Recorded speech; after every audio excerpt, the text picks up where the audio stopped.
Aqui no estúdio, já ao lado de Paula e Elivaldo Barbosa. Paula Sampaio e Elivaldo Barbosa. Tudo bem, Paula? Boa tarde. Boa tarde, Joelson, Elivaldo, também é você que nos assiste. Elivaldo, uma ótima tarde para você. Obrigado, Joelson. Boa tarde, Paula. Boa tarde para você que está em nossa companhia. Uma excelente semana. Olha, vou trazer informações direto de Brasília com a Sávia Barreto. Vamos falar muito de Brasília, né, Sávia? Porque vamos falar a respeito da agenda do Rio Grande do Sul, situação dramática vivida pelos gaúchos nesse momento, com as chuvas que caem lá não só na região de Porto Alegre. Porto Alegre está afetada, mas Lajeado também está. Então, muitas cidades ali ao norte do Rio Grande do Sul estão afetadas pelas chuvas que caem nesse momento. E sabe, o presidente Jair Bolsonaro, presidente Lula e comitiva estiveram no Rio Grande do Sul para acompanhar de perto os dramas provocados pelas chuvas. A gente vê, inclusive, nas imagens, olha só, o resgate que é feito pelos helicópteros da Força Aérea, do Exército, o trabalho que é feito pelo Corpo de Bombeiros do Rio Grande do Sul, que vai recebendo apoio de Corpo de Bombeiros de todo o país, inclusive do estado do Piauí também. E o presidente Lula montou equipe, né, para ir acompanhar de perto a situação vivida entre os gaúchos. Sávia, uma ótima tarde para você. Boa tarde, Joelson. A gente vê que nesse momento é hora de deixar questões partidárias de lado, né? Presidente Lula foi para o Rio Grande do Sul, governador Eduardo Leite é do PSDB, é um adversário, é um crítico muitas vezes do PT. Ele esteve sobrevoando Porto Alegre, Canoas, com o presidente da Câmara, Arthur Lira, o presidente do Senado, Rodrigo Pacheco, e o vice-presidente do Supremo Tribunal Federal, o ministro Edson Fachin. Ou seja, trazendo representantes dos três poderes para unir forças e buscar, claro, a reconstrução do Rio Grande do Sul, porque muitas medidas vão precisar passar pela Câmara, pelo Senado. Tem uma série de questões do próprio estado do Rio Grande do Sul que enfrenta dívidas com a União. Tudo isso tem que ser deixado de lado para poder, nesse momento de calamidade pública, ajudar não só o estado, mas a população, os moradores do Rio Grande do Sul que enfrentam essa crise climática dramática que agora chegam a quase 80 mortos, né? Então, de fato, o presidente Lula é a segunda vez, inclusive, que ele vai, desde que quando começou essa crise no Rio Grande do Sul, e agora trazendo também esses políticos para poder, de certa forma, ultrapassar um pouco esse momento que a gente viu nas últimas semanas, Joelson, de uma tensão entre os poderes em busca, claro, da reconstrução do estado do Rio Grande do Sul. É impressionante. O Elivaldo estava, enquanto você falava aqui, Sávia, o Elivaldo descrevia a situação lá no Rio Grande do Sul. Você esteve em Porto Alegre, né, Elivaldo? Menos de um ano, em agosto do ano passado. Todas aquelas áreas que são normalmente visitadas por pessoas, frequentadas, estão todas embaixo d'água, Elivaldo. Exatamente, ali na margem do Rio Guaíba. Eu fui até assistir um jogo lá no Beira Rio, e ali tudo tranquilo, tudo é área firme de continente, embora próxima àquele manancial enorme que é o mar de água doce, que é o Rio Guaíba, mas mesmo assim, nunca imaginava que chegasse a uma situação que chegou, né? O estádio do Internacional todo coberto, o gramado todo coberto, estragado, o centro de treinamento dos dois maiores clubes de lá, o Grêmio e o Internacional, também danificados, um prejuízo enorme. Agora eu percebo aí pelas imagens mostradas e a abordagem da Sávia, é que a maior preocupação agora, Joelson, é exatamente com as pessoas.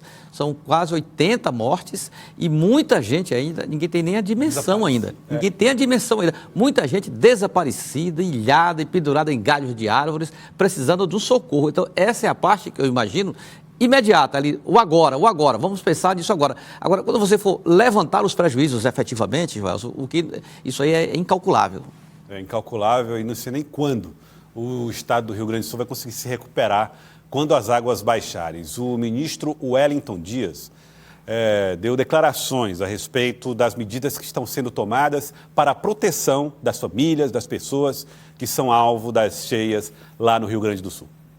Aqui pelo MDS, nós estamos já autorizando para que o Bolsa Família seja antecipada para o primeiro dia do pagamento, aqui também flexibilizando as regras para o cadastramento, a liberação também do BPC junto com o Ministério da Previdência e o INSS para o primeiro dia do pagamento, a garantia de que, além do pagamento do mês, dia 24, no caso do Bolsa Família, dia 17 de maio, aqui também ter um salário disponível em que, por requerimento, ali possa acessar e ali 90 dias de prazos e mais podendo reembolsar em 60 meses e reembolsar sem juros, sem nenhum encargo.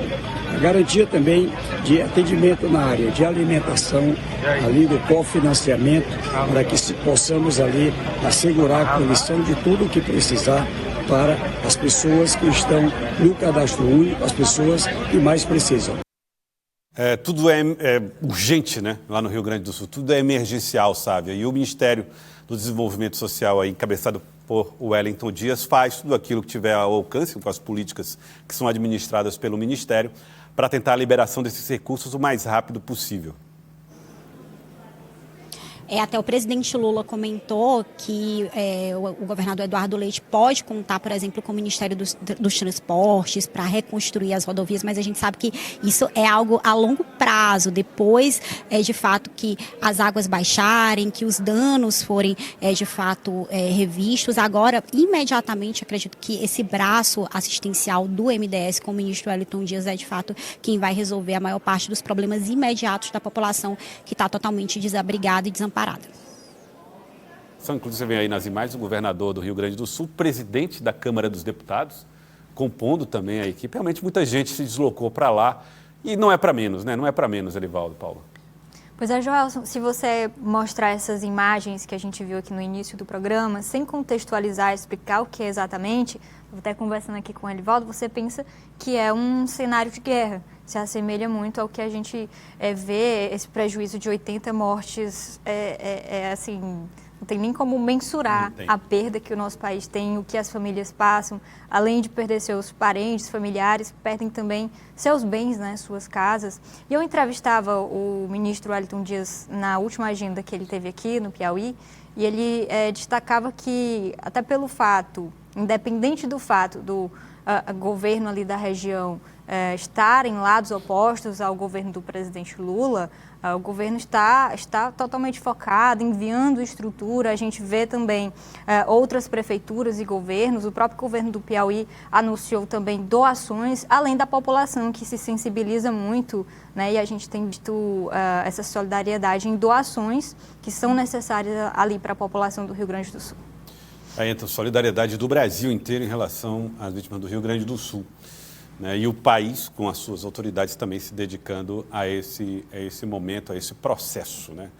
E, aliás, Elivaldo, condições climáticas. As chuvas estão cada vez mais severas em alguns pontos, a estiagem cada vez mais complicada em outros, né? Isso aí é resultado, assim, na análise científica, há efeitos ainda do fenômeno El Niño, que, por exemplo, em relação ao mapa do Brasil, enchente no sul e sudeste e estiagem aqui no nordeste. Até que a estiagem, apesar de ter ocorrido, não foi assim tão severa a ponto de, por exemplo, comprometer a safra de grãos ou de produção no campo, para provocar êxodo rural. Agora, a enchente, o aspecto climático, sobretudo nos estados mais do extremo sul do país, aí não, foram extremamente prejudiciais. Você tem uma ideia, o Rio Grande do Sul é o maior produtor brasileiro de arroz. E lá a safra de arroz já foi colhida quase 70%.